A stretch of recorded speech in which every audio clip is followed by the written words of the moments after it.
Sagittarius, hi, welcome to Mystic Queen PH.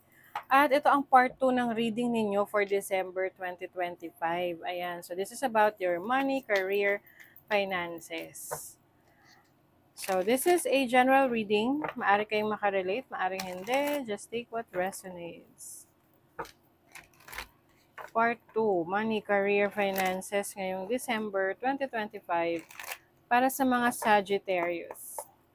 What's the energy for Sagittarius?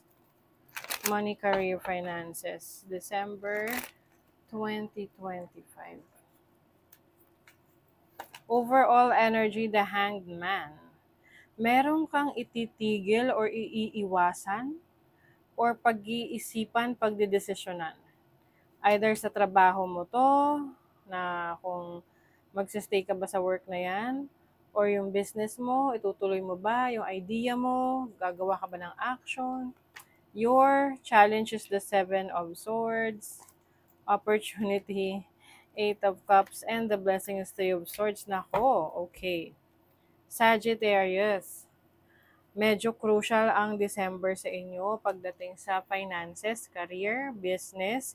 Siyempre, general reading, pwede kang hindi makarelate dito. Huwag nyo na lang i-claim ang any negative energies na iisipin nyo. Kasi meron dito yung Three of Swords. Although nasa blessing mo siya. So, merong aalis sa buhay mo, no? Na meron siyang malaking impact sa finances mo na somehow makakabawas siya sa iyong responsibilidad. Oo, whether maayos yung paghihiwalay ninyo o hindi, ang importante is na may nabawas sa responsibilidad mo. And I think the reason why is meron ditong cheating, may panloloko. Oo. So, hindi to love reading ha, pero related kasi sa pera mo yun eh. Oo, so, let's see. Or it's either ikaw yung umaalis dahil alam mong hindi mo responsibility yung iba. What is the Hanged Man?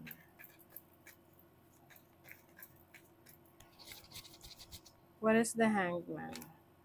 The Eight of Pentacles. This is about your work. Yung iba, meron na kayong nasimulan na project, trabaho, and iniisip nyo, itutuloy nyo pa ba? Kasi pwedeng hindi ka ganun ka-familiar, hindi ka ganun ka-komportable. And I think, ano man ito maging desisyon mo, magiging beneficial to sa trabaho mo, sa finances mo. Kasi I think mas magpo-focus ka lang sa isang bagay eh. Pwede kasing sa ngayon, maraming nangyayari sa paligid mo, marami kang sources of income, or maraming pinagkukunan ng resources, pero alam mo yung parang hindi mo naman talaga maasikaso. So parang wala rin. So unlike kung nakafocus ka sa isang bagay, like sa trabaho or sa business lang, mas magkakaroon ng malaking potensyal na lumago, umunlad, kasi mas hands-on ka. What is the Seven of Swords? The Three of Cups. Okay, may revelation ng friend or someone sa buhay mo na close sa'yo na meron pala itong hindi magandang intention when it comes to your money. Pwede tong kaya iwasan na halimbawa magpapautang ka, tapos yung pala hindi nababayaran sa'yo. Be careful. Ito yung person na nakakasama mo sa mga galaan or sa mga important events sa trabaho, tapos yung pala, hindi maganda yung intention niya sa'yo. You have the Nine of Pentacles. Clarify niya yung Eight of Cups. So yeah, aalis ka sa isang sitwasyon that is no longer serving you to find your purpose, to find your abundance. Kasi aminin natin, meron trabaho na kahit na magtagal tayo dyan, hindi talaga tayo uunlad hanggat inugatan na tayo. Ganun pa rin ang sitwasyon. But I feel like you will focus on saan may pag-unlad. Meron kang iiwanan na sitwasyon sa work mo, sa business mo, na pwedeng ikakagulat ng ibang tao. na ay, ayaw na niya yun. Ang ganda naman nung work na yun or opportunity na yun eh. Hindi nila alam.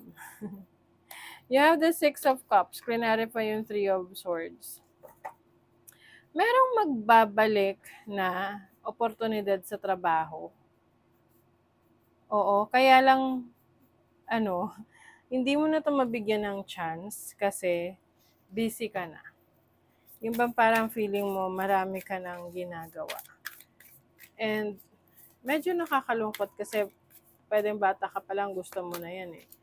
Oo, gusto mo na yan. Tapos hindi matutuloy or hindi mangyayari, 'di ba? Oh, see, we have a lot of emotions going on. Mas maganda rin na ikaw ay kumbaga familiar or uh, kumbaga aware ka sa nararamdaman mo. Kasi minsan tayo parang dinidismiss natin yung ating feelings na, ay, hindi, okay lang yan. Pero ang totoo, hindi siya okay. Kinship. Kinship is parang pagiging relative ka mag-anak. 43, gratitude. Okay. May mga important numbers, kung gusto nyo kung naghahanap kayo ng number. 25, 41, 43. Oh. Elephant gratitude. Yes, importante na tayo ay grateful sa mga blessings na ating natatanggap. Kasi the more na grateful tayo, the more na mas maraming blessings ang darating sa atin. Oh, dolphin, financial gain, usually coming from something you did in the past. Oh, this makes sense. Oo, kasi nasa blessing mo rin to eh. Meron kang makukuhang a certain amount of money dahil sa isang bagay na ginawa mo in the past. Pwedeng may refund, reimbursement sa inyo na nakalimutan nyo na dahil sa tagal ng proseso at ngayon, ayan na. Kaya nga pag mga ganyan, mas maganda nakalimutan nyo kasi mas stress lang kayo kaka-check kung ano ba. Ito ba ay nag-work na para sa inyo. Dog, close up. Pleasure with a close friend. O some of you, meron kayong event or may mga important na ganap kayo ngayong December with your friends, close friends. Time to act. Ano man tong mga goals ninyo, Sagittarius, kailangan nyo nang mag-take ng action. Oo, hindi yan mangyayari kung lagi mo lang pinaplano, pero hindi ka naman gumagawa ng paraan. 'Di ba?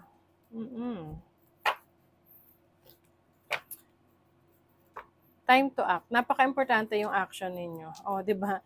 Ace of Wands is a new beginning, new opportunities, new inspiration, new knowledge. Yung iba sa inyo merong mentor, merong tumutulong sa inyo or nagbibigay or nagsishare ng kaalaman niya. Pwedeng spiritual or anything related sa interest mo. And you feel like, oh, oo nga no, that makes sense. Dahil doon, magkakaroon ng growth. Mas magiging curious ka kasi. Marami kang gustong malaman, matuklasan, i-expand, i-explore. But of course, you have to pay attention rin sa iyong kalusugan. Dahil, syempre, health is wealth. Health is wealth. Baka naman kasi yung tipong may maisip ka lang na idea, gagawin mo agad. Like, okay, it's time to act, pero not all, hindi lahat worth it. Papakiramdaman mo lang dyan kung alin yung saan ka mas interesado, saan ka mas nag-a-align. Alignment is the key. Find comfort and balance in simple ways. You have support all around you. Yes. Comfort and balance in simple ways. So may maaari ngayong December, may mga simpleng event or simpleng ganap sa buhay mo na kumbaga mas bibigyan mo ng attention or something that you will improve on, no? Ngayong December. Balance. Balance is also about yung kaayusan ng kaperahan mo.